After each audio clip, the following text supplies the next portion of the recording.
నిజమైన నాయకులను కాంగ్రెస్ పార్టీ గుర్తించడం లేదని, ఎప్పటి నుండో పార్టీ కోసం పనిచేస్తూ కాంగ్రెస్ వాదిగా జీవిస్తున్నామని, తమ కుటుంబాలను కూడా కాంగ్రెస్ పార్టీకి అంకితం చేసిన వారిని పార్టీ గుర్తించడం లేదని కాంగ్రెస్ పార్టీ సీనియర్ నేత స్పోక్స్ పర్సన్ కోట శంకర్ ఆనందరావు అన్నారు. కాంగ్రెస్ కి అంకితమైన వారిని పక్కన పెట్టడం సరికాదని తెలిపారు.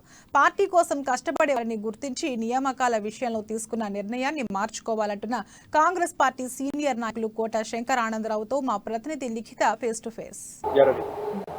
కాంగ్రెస్ పార్టీలో ఎప్పటి నుండో పనిచేస్తున్నప్పటికీ కూడా ఇప్పటి వరకు గుర్తింపు రాకపోవడం నిజంగా బాధాకరమైన చెప్పుకోవచ్చు. అయితే ఈ మధ్యనే జరిగిన కొన్ని నియామకాల సంబంధించి అయితే కొంతమంది సీనియర్ నాయకులు నిరసన వ్యక్తం చేస్తున్న పరిస్థితి కనిపిస్తుంది. అసలు ఎందుకోసం వారు నిరసన వ్యక్తం చేస్తున్నారు, అసలు కాంగ్రెస్ పార్టీలో ఏం జరుగుతుందో మరిన్ని వివరాలు సీనియర్ నాయకులను అడిగి తెలుసుకుందాం. సార్, ఎందుకోసం మీరు నిరసన వ్యక్తం చేస్తున్నారు, అసలు కాంగ్రెస్ పార్టీలో ఏం జరుగుతుంది? రేవంత్ రెడ్డి గారు కొన్ని తప్పులు చేస్తున్నారు. అతను పిసిసి అయిన తర్వాత మేము అతను ఎంబడి పిసిసి ఏ పిలుపునిచ్చినా ఫ్రంట్ రోడ్లో ఉండేది మేమే. అన్ని కార్యక్రమాలలో మేము సహకరిస్తాం. కేంద్ర రాష్ట్ర ప్రభుత్వాలకు వ్యతిరేకంగా కాంగ్రెస్ పార్టీ పిలుపునిచ్చినప్పుడు ప్రతి దాంట్లో ఫ్రంట్ లైన్లో మేము ఉంటాం.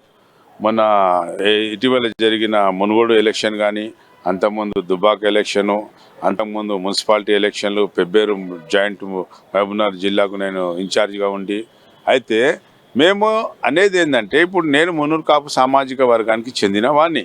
ఈ తెలంగాణ రాష్ట్రంలో 22% మా కమ్యూనిటీ ఉన్నది. కేవలం మా కమ్యూనిటీ వాళ్ళకు ఇద్దరికే అతను అకామిడేట్ చేసాడు. కాబట్టి రేవంత్ రెడ్డి గారిని మేము కోరేది ఏంటంటే, కరడు కొట్టిన కాంగ్రెస్ నాయకులని, కాంగ్రెస్ కార్యకర్తలని మీరు గుర్తించాలి. గుర్తించడంలో మీరు విఫలం చెందిరు. రేవంత్ రెడ్డి గారికి ఇచ్చినాం, మాణిక్ ఠాకూర్ గారికి ఇచ్చినాం. మాణిక్ ఠాకూర్ గారు కూడా నాకు సంతకం పెట్టి లిస్టులో పెట్టేసిండు, నా పేరు ఓకే అని చెప్పిండు. రేవంత్ రెడ్డి గారు కూడా మాకు ఓకే అని చెప్పిండు. తీరా వచ్చేసరికి నా పేరు అందులో సెన్సార్ అయిపోయింది. ఎందుకు ఇట్లా చేస్తున్నారు మీరు? Revanth Reddy is go to Telangana PCC president. నువ్వు అక్కడ టీఆర్ఎస్ ప్రభుత్వంని పడగొట్టాలి, కేసీఆర్కు ఫ్యామిలీకి బుద్ధి చెప్పాలి, అక్కడ మన ప్రభుత్వాన్ని తీసుకురావాలి. ఆ దిశలో మీరు పనిచేయాలి. మీరు పాత కొత్త అందరినీ కలుపుకొని పోవాలని చెప్పేసి అక్కడ రేవంత్ రెడ్డి గారికి పిసిసి పదవి ఇవ్వడం జరిగింది. అయితే పిసిసి పదవి ఇచ్చిన తర్వాత వారు ప్రదేశ్ కాంగ్రెస్ కమిటీ తెలంగాణ ఇచ్చిన ప్రతి కార్యక్రమంలో మేము ముందు వరుసలో ఉండేవాళ్ళం. మాకు తీవ్రంగా అన్యాయం జరిగింది.